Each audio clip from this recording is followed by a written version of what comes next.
Welcome back, trainers. So we're going to be going over yet again some more Pokemon you may want to consider possibly powering up or testing out for the future when we receive this PvP. Now, if you're not subscribed, make sure you go ahead and do so. Hit the notification because I'm going to be covering quite a bit leading up into PvP, as well as every event that we have in between, and a lot of other things as well. So let's talk about PvP a little bit more. I know I've been covering this quite a bit, but it's going to be big, guys, and the more knowledge you have going into this, the better you're going to perform, even if they kind of twerk the way the battle system works. Now, we're going to be talking about Pokemon that can be complementing each other, such as Swampert and Arcanine. Now, this is a good combo because Swampert is 4 times weak to, well, grass types. Tentacle is going to be able to cover that as well, and we're also going to be covering Medicham in this video. So, with that said, let's get started. So first up is going to be Swampert. We're going to be looking at the stats here on the Go Hub. Now, I know I said to not use Pokemon that have a 4 times weakness, and that is going to be Swampert right here, and he's going to be 4 times weak to grass. We'll go over that here in just a moment and why I think you should probably consider this in the future. Now, don't go evolving one and powering up one currently, because this Pokemon in fact is going to receive a Community Day move, and I'm pretty sure that is going to be Hydro Cannon. Now, we know that's going to be performing quite well, and if you're thinking, well, why not just use Blastoise? Because there's a little trick to this Pokemon here, and that's going to be its ground type resisting one of its weaknesses, Electric. Yes, I know it's exchanging that for being 4 times weak to grass, but still, if the opponent does not have any grass Pokemon to counter you, they're going to be kind of in a predicament. It's not like they're not going to be able to take it out, but you're not going to have any weaknesses going into that battle. So let's go over this here. Swampert is a water and ground type with a max CP of 2,815, attack 208, defense 175, and stamina 200. As you can see, it's fairly rounded when it comes down to its attack, defense, and stamina. CP reaches a decent level as well, so that is a plus thing. Like I said, make sure you do not go out and max a whole bunch of these out. If you already had one powered up, then cool. Same here. I even evolved my 100 foolishly and should have waited for Community Day. Ouch. So as you can see, weak to grass 4 times, resisting electric, fire, poison, rock, and steel. So like I said, Arcanine is going to be a good complement for this Pokemon here, and they can kind of protect each other, seeing that Arcanine is going to be weak against water types. Swampert is not resisting it, but it's just going to be doing neutral damage. Also, Arcanine is going to be weak to rock types, and this is going to be resisting it. So not bad at all. And then you have Arcanine, who's going to also be able to protect him, which we will go over here in a moment. Let's go ahead and look at Swampert's moves. So something to consider, Surf. Just basically exchange that for Hydro Cannon. Yes, I know Surf isn't the best move currently. As you can see, it's still performing decently. It was even able to take out a 2500 CP Blissey. Yes, it was in rainy weather, but still, that's pretty okay for a Swampert to do that, and also take out 2 Pokemon before it. So yeah, quick moves, Water Gun and Mud Shot. Personally, I like to use Water Gun, and then Surf, Sludge Wave, and Earthquake. And like we've discussed in the previous videos, for PvP matches, you're not necessarily going to want a 1 charge bar move, because it's going to be a little too slow. By the time you get off some of these, you're going to just have no health left, and it really didn't do you much good. For certain situations, right? You're going to want those 2, 3 charge bars. Earthquake, yes, another 1 charge bar move. You're getting stabbed, but still. The only thing Sludge Wave is actually going to be good for on Swampert is it's going to be countering its 1 weakness, and that's going to be grass types. Granted, it is going to be a pure grass type. Say if it's Venusaur, it's going to be doing okay damage, but still, Venusaur is part poison, and for some reason, a lot of grass types are mixed with poison types. It's very weird. So that's okay there. It has that going for it. So like I said, it's going to be receiving that move in the future, Hydro Cannon, making it a much better Pokemon to use. So if we go over one more time, its resistances and weaknesses, only 1 weakness 4 times, and then those nice resistances helping. So now let's go ahead and go over Arcanine, which is going to be a fantastic Pokemon for you to use in PvP. It is 1 type, fire, max CP potential 2,839, attack 227, defense 166, and stamina 180. Now, this was one of the original Blissey counters back in the day, as well as Alakazam, and it worked quite well with Fire Fang and Fire Blast. Oh, the good old days with 10 stacked Blisseys in the gym. Oh, brother. Now let's go over what it has going on here. Weaknesses: weak to ground, rock, and water. See, now Swampert can help defend it with those if you wanted to switch out into it. And then you have resisting bug, fairy, fire, grass, ice, and steel. So it is resisting the grass type, which Swampert is weak against, helping protect him in battle.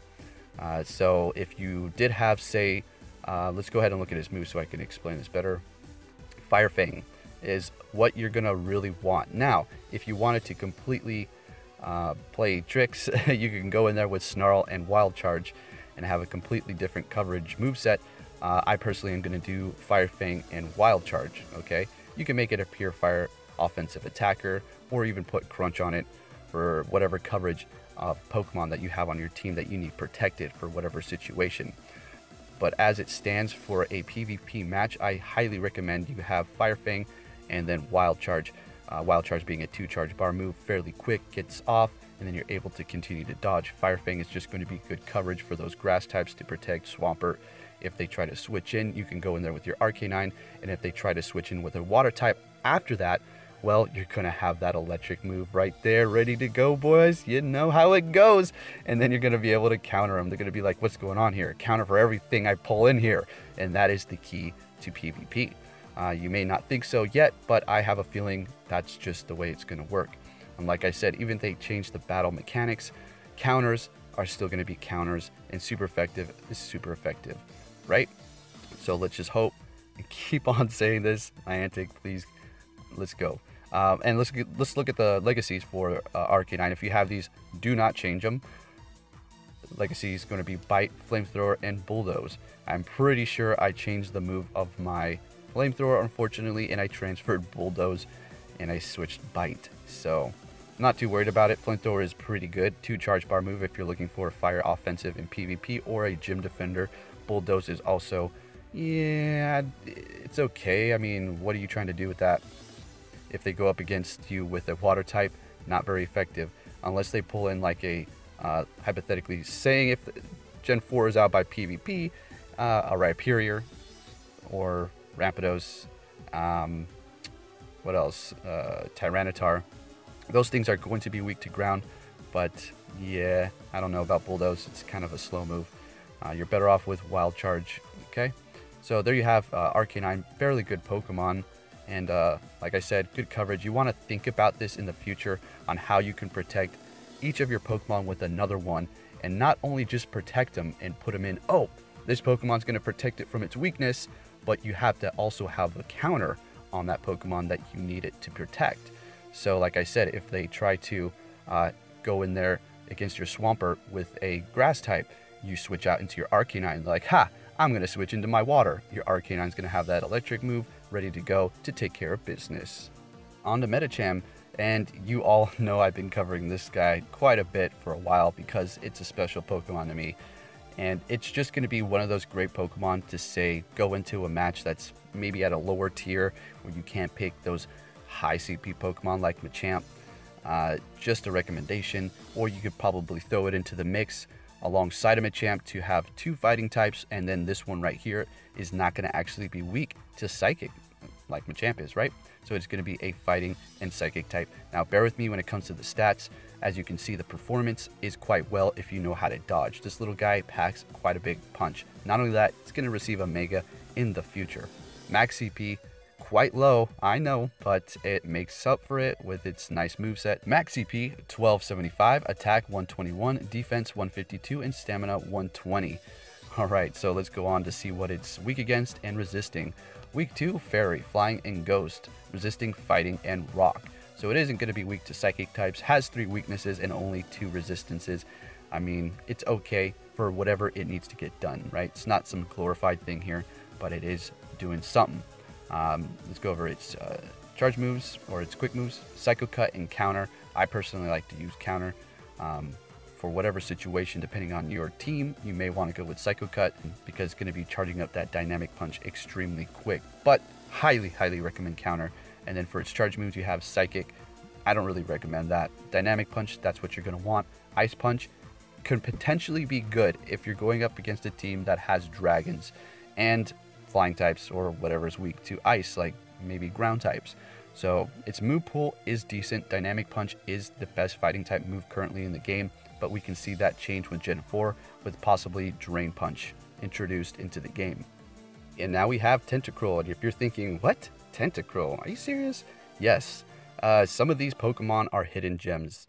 You may not think so, but I see potential within them. So you have water and poison type for this guy here. Max CP is going to be 2,374, attack 166, defense, and this is what we need to pay attention to, 237, and then stamina 160. With that defense, it allows it to stay in the battle for a significant amount of time and put on a decent amount of damage. Now, this isn't going to be something you're going to throw into battle and expect to just wipe everything out. It's going to be more of a Pokemon to throw them off and kind of question what they should use to go up against it. Yes, a lot of people know what it's weak against, but at the same time, say you are facing an opponent with fighting Pokemon, you pull this out and it's not going to be very effective. You're going to be able to do Poison Jab, which is going to be doing neutral damage and, you know, give them a little bit of trouble, right? So let's go over this. Weak 2, Electric, Ground, and Psychic, resisting, Bug, Fairy, Fighting. Now look at this. Fire, Ice, Poison, Steel, and Water. Tentacle, you got a lot going on for you, buddy. You're weak to a few basic types. All right, not bad. And resisting quite a few available types to the people like to use. Water, Steel, Ice, Fire, Fairy, and Fighting. Obviously, a couple other there, but they're not really used too much, like Bug. So, Tentacle, yeah, I like it a lot. Powered it up a long time ago, always been using it, and it's been very reliable. Let's go over its moves. First, nope, no legacy. All right, so we have Acid and Poison Jab. Unfortunately, it's only going to have the Poison Quick moves. And then you have Blizzard, Hydro Pump, and Sludge Wave. Personally, I'm rocking Sludge Wave because I was trying to do, just like take out Snubbull raids a long time ago, and I wanted to use all poison types, so I kind of haven't really switched it. I was contemplating whether or not I should put Hydro Pump on it. As you can see, it's doing a lot more damage. So the Sludge Wave is going to be performing fairly good, but Hydro Pump is going to be doing a lot better. But if you do have Cloudy Weather, both of your Quick Move and Charge Move are going to be getting boosted. And if they say switch into another water type, you're still going to be able to be doing normal damage to them without having them resist that Hydro Pump. You also have Blizzard for Dragon and Ground types and whatever else you need to counter there that's flying. So Tentacle is okay, you know, if you work it right. Say you're using a Blissey and then, or whatever's weak to fighting, maybe you had a Tyranitar, they bust out their Machamp. You pull this in there, and you just use poison moves and or water type moves, and you should be good to go. So consider that for the future. It's going to be good to help out your Pokemon that are actually going to be weak to fighting. So we have Crobat here, another underrated Pokemon that can help out those types that are weak to grass, because it is going to be poison and flying, so it's going to have a 4 times resistant to grass types, and you're going to be surprised by its stats. So let's go ahead and take a look here. Max CP 2,466, attack 194, defense 178, and stamina 170. And if you're scratching your head thinking, well, I'm not impressed with those stats, they're kind of fairly rounded, and if you used it in battle, it does a fairly good job.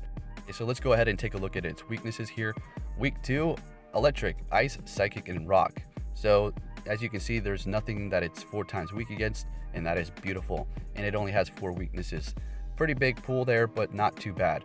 This is where it has its time to shine, right here. It has 4 times resistance against 3 types.